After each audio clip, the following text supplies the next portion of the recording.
Genesis chapter 45. Joseph makes himself known. Then Joseph could no longer control himself before his attendants, and he cried out, "Have everyone leave my presence." So there was no one with Joseph when he made himself known to his brothers. And he wept so loudly that the Egyptians heard him, and Pharaoh's household heard about it. Joseph said to his brothers, "I am Joseph. Is my father still living?" But his brothers were not able to answer him, because they were terrified at his presence. Then Joseph said to his brothers, "Come close to me." When they had done so, he said, "I am your brother Joseph, the one you sold into Egypt. And now do not be distressed, and do not be angry with yourselves for selling me here, because it was to save lives that God sent me ahead of you. For 2 years now there has been famine in the land, and for the next 5 years there will be no plowing or reaping. But God sent me ahead of you to preserve for you a remnant on earth and to save your lives by a great deliverance. So then it was not you who sent me here, but God. He made me father to Pharaoh, lord of his entire household and ruler of all Egypt. Now hurry back to my father and say to him, 'This is what your son Joseph says. God has made me lord of all Egypt. Come down to me. Don't delay. You shall live in the region of Gishon and be near me, you, your children and grandchildren, your flocks and herds, and all you have. I will provide for you there, because 5 years of famine are still to come. Otherwise, you and your household and all who belong to you will become destitute. You can see for yourselves, and so can my brother Benjamin, that it is really I who am speaking to you. Tell my father about all the honor accorded me in Egypt and about everything you have seen, and bring my father down here quickly." Then he threw his arms around his brother Benjamin and wept, and Benjamin embraced him weeping. And he kissed all his brothers and wept over them. Afterward his brothers talked with him. When the news reached Pharaoh's palace that Joseph's brothers had come, Pharaoh and all his officials were pleased. Pharaoh said to Joseph, "Tell your brothers, do this. Load your animals and return to the land of Canaan, and bring your father and your families back to me. I will give you the best of the land in Egypt, and you can enjoy the fat of the land." You are also directed to tell them, "Do this. Take some carts from Egypt for your children and your wives, and get your father and come. Never mind about your belongings, because the best of all Egypt will be yours." So the sons of Israel did this.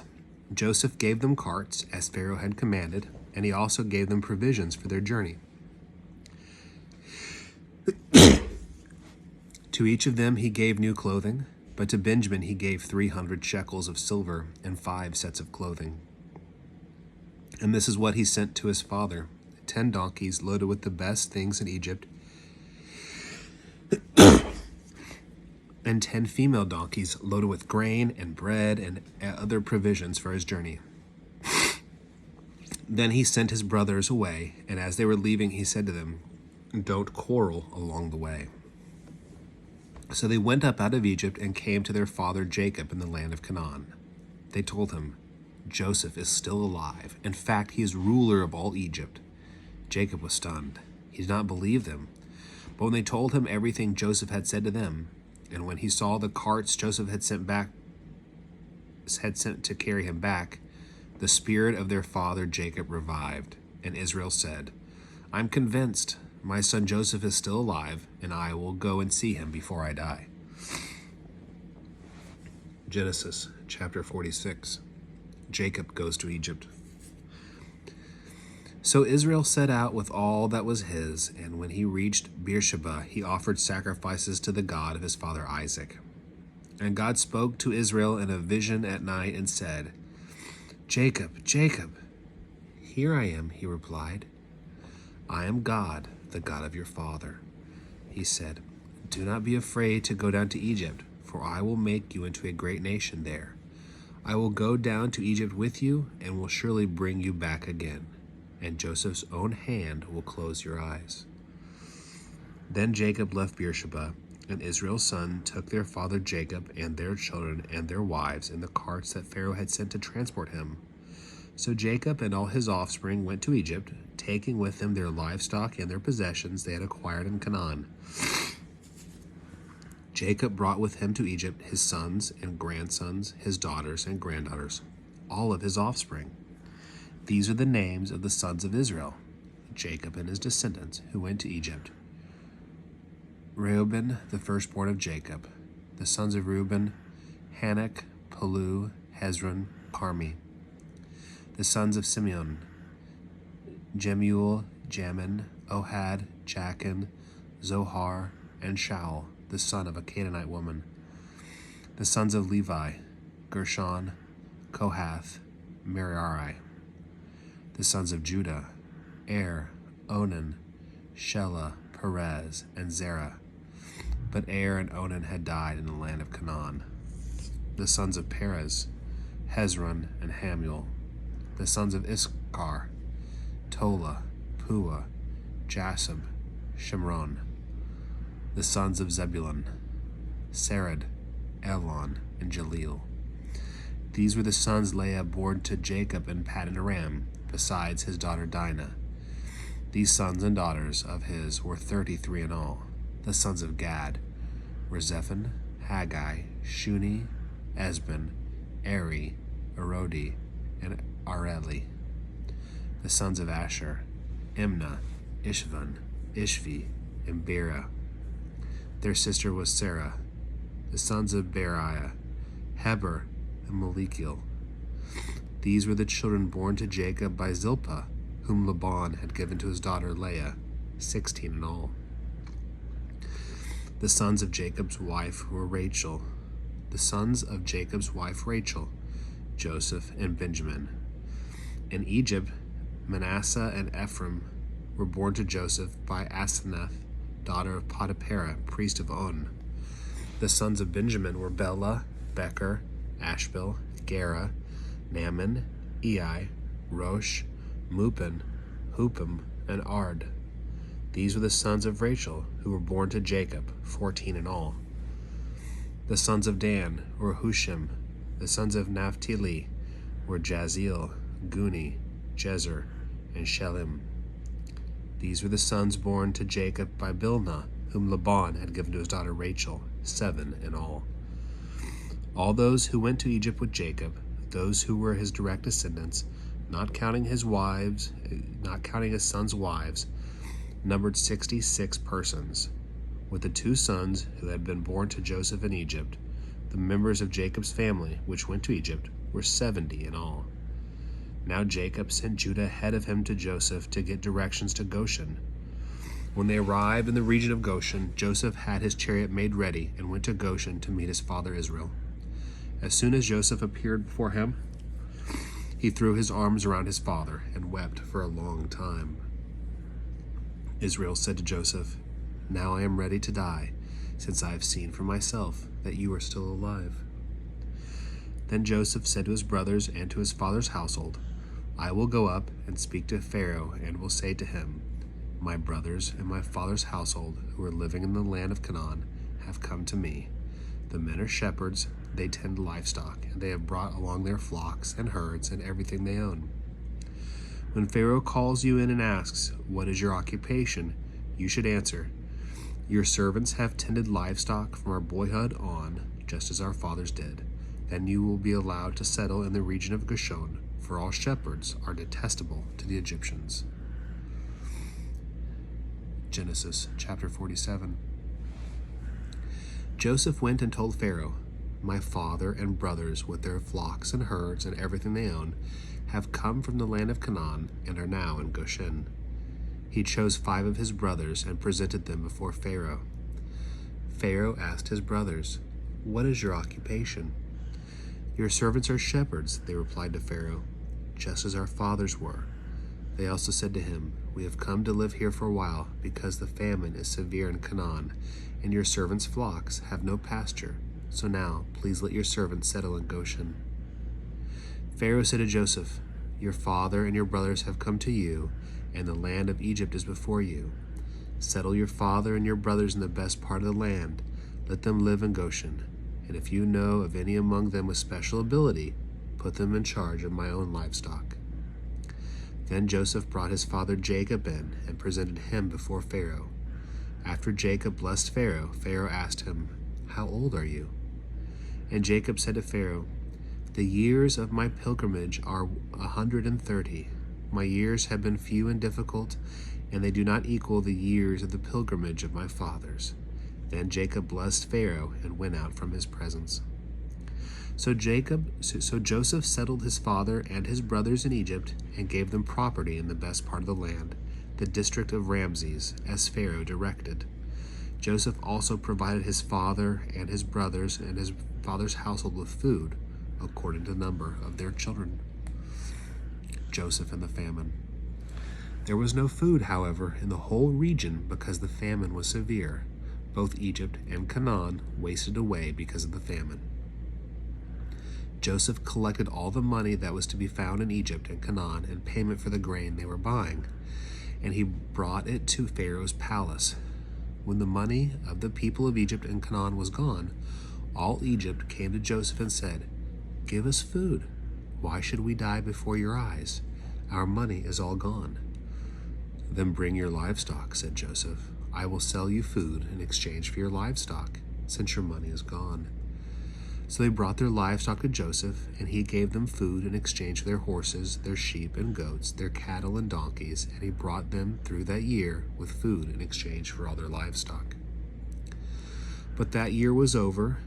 When that year was over, they came to him the following year and said, "We cannot hide from our Lord the fact that since our money is gone and our livestock belongs to you, there is nothing left for our Lord except our bodies and our land. Why should we perish before your eyes, we and our land as well? Buy us and our land in exchange for food, and we with our land will be in bondage to Pharaoh.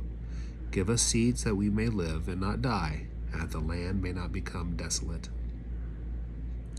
So Joseph bought all the land in Egypt for Pharaoh. The Egyptians, one and all, sold their fields because the famine was too severe for them. The land became Pharaoh's, and Joseph reduced the people to servitude, from one end of Egypt to the other. However, he did not buy the land of the priests, because they received a regular allotment from Pharaoh, and had enough from the allotment Pharaoh gave them. That is why they did not sell their land. Joseph said to the people, "Now that I have bought you and your land today for Pharaoh, here is seed for you so that you can plant the ground. But when the crop comes in, give a fifth of it to Pharaoh. The other 4/5 you may keep as seed for the fields and as food for yourselves and your household and your children." "You have saved our lives," they said. "May we find favor in the eyes of our Lord. We will be in bondage to Pharaoh." So Joseph established it as a law concerning land in Egypt, still in force today, that a fifth of the produce belongs to Pharaoh. It was only the land of the priests that had not become Pharaoh's. Now the Israelites settled in Egypt in the region of Goshen. They acquired property there and were fruitful and increased greatly in number. Jacob lived in Egypt 17 years, and the years of his life were 147. When the time drew near for Israel to die, he called for his son Joseph and said to him, "If I have found favor in your eyes, put your hand under my thigh and promise that you will show me kindness and faithfulness. Do not bury me in Egypt, but when I rest with my fathers, carry me out of Egypt and bury me where they are buried." "I will do as you say," he said. "Swear to me," he said. Then Joseph swore to him, and Israel worshipped as he leaned on the top of his staff. Genesis chapter 48. Manasseh and Ephraim. Sometime later Joseph was told, "Your father is ill." So he took his 2 sons, Manasseh and Ephraim, along with him. When Jacob was told, "Your son Joseph has come to you," Israel rallied his strength and sat up in bed. Jacob said to Joseph, "God Almighty appeared to me at Luz in the land of Canaan, and there he blessed me and said to me, 'I am going to make you fruitful and increase your numbers.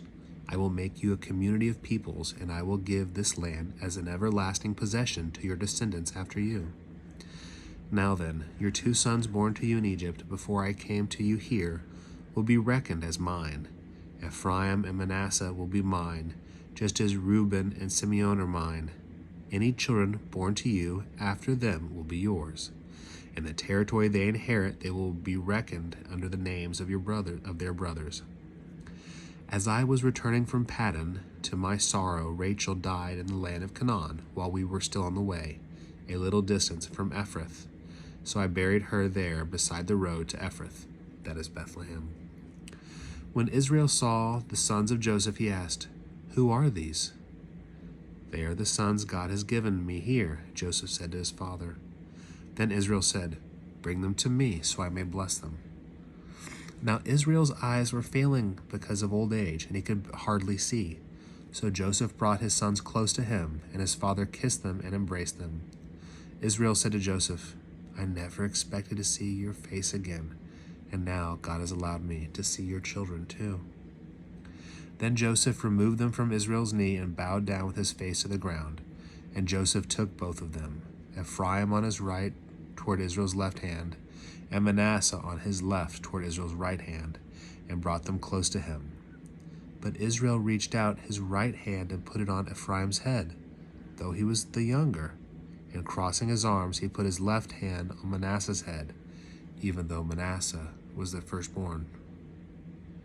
Then he blessed Joseph and said, "May the God before whom my fathers, Abraham and Isaac, walked faithfully, the God who has been my shepherd all my life to this day, the angel who has delivered me from all harm, may he bless these boys. May they be called by my name and the names of my fathers, Abraham and Isaac, and may they increase greatly on the earth." When Joseph saw his father placing his right hand on Ephraim's head, he was displeased. So he took hold of his father's hand to move it from Ephraim's head to Manasseh's head. Joseph said to him, "No, my father, this one is the firstborn. Put your right hand on his head." But his father refused and said, "I know, my son, I know. He too will become a people, and he too will become great. Nevertheless, his younger brother will be greater than he, and his descendants will become a group of nations." He blessed them that day and said, "In your name will Israel pronounce this blessing. May God make you like Ephraim and Manasseh." So he put Ephraim ahead of Manasseh. Then Israel said to Joseph, "I am about to die, but God will be with you and take you back to the land of your fathers. And to you I give one more ridge of land than to your brothers the ridge I took from the Amorites with my sword and my bow." Genesis chapter 49. Jacob blesses his sons. Then Jacob called for his sons and said, "Gather around so I can tell you what will happen to you in the days to come. Assemble and listen, sons of Jacob.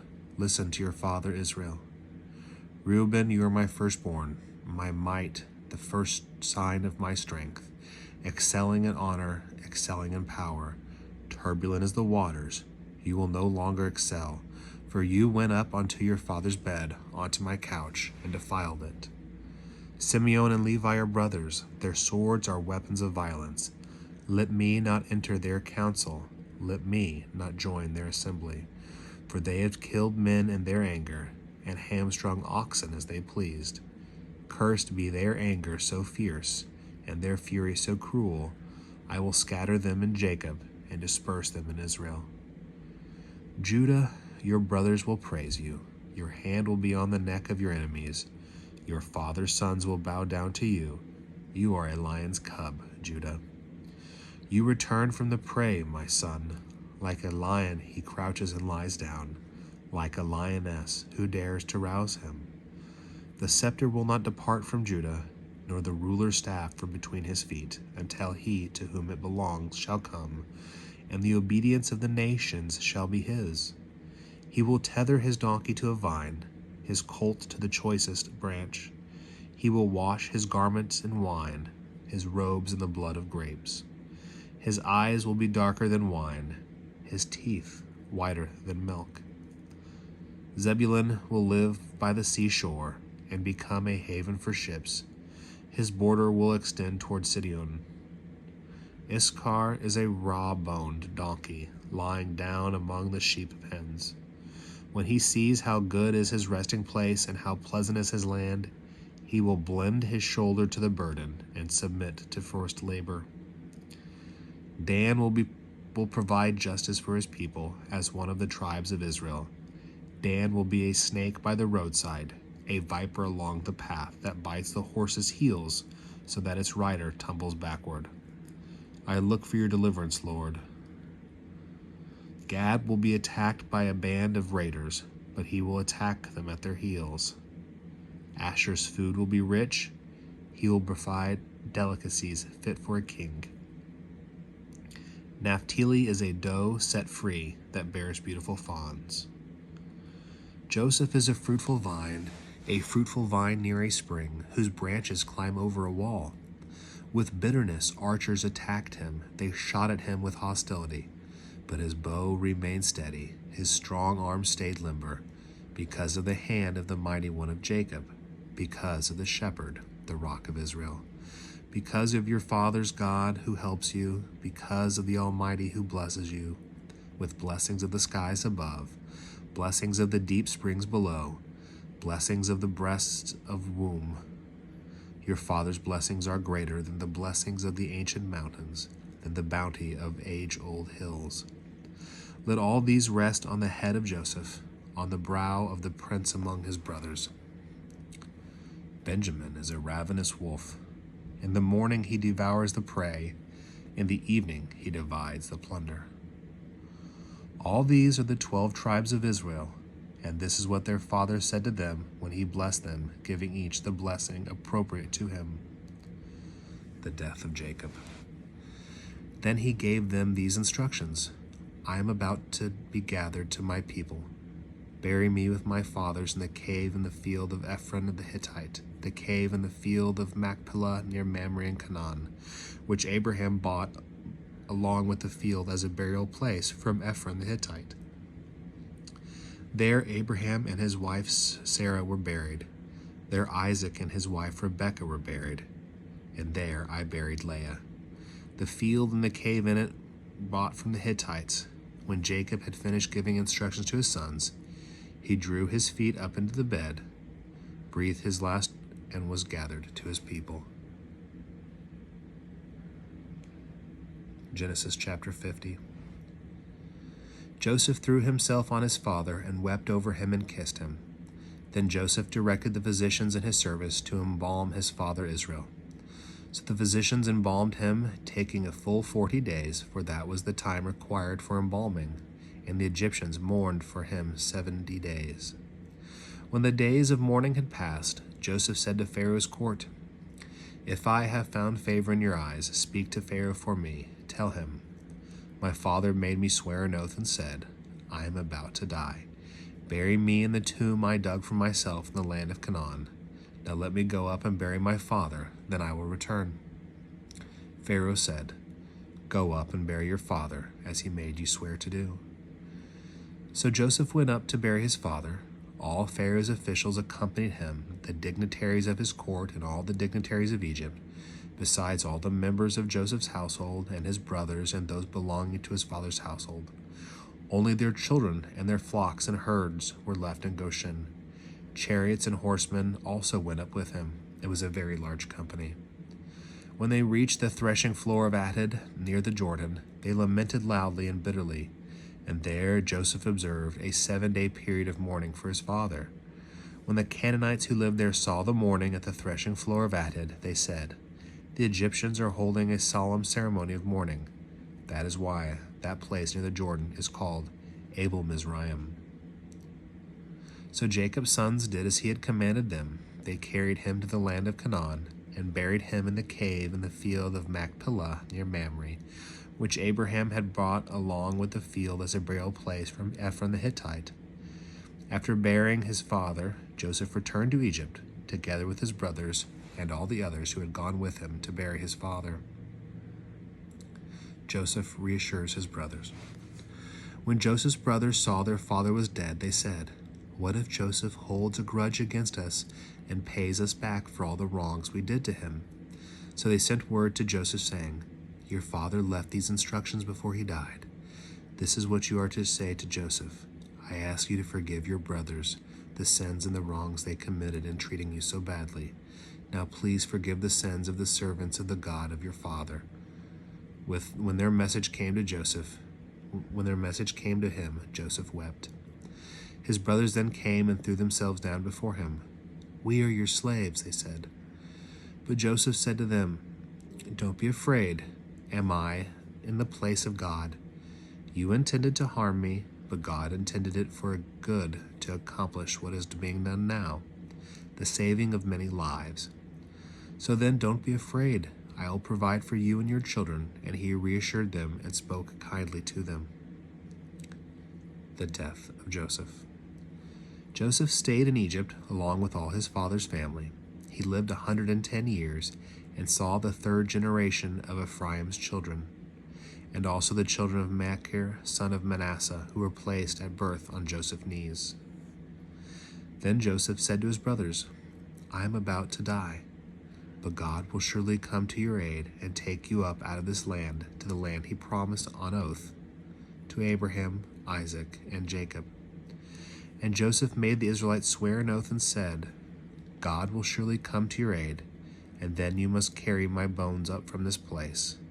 So Joseph died at the age of 110, and after they embalmed him, he was placed in a coffin in Egypt.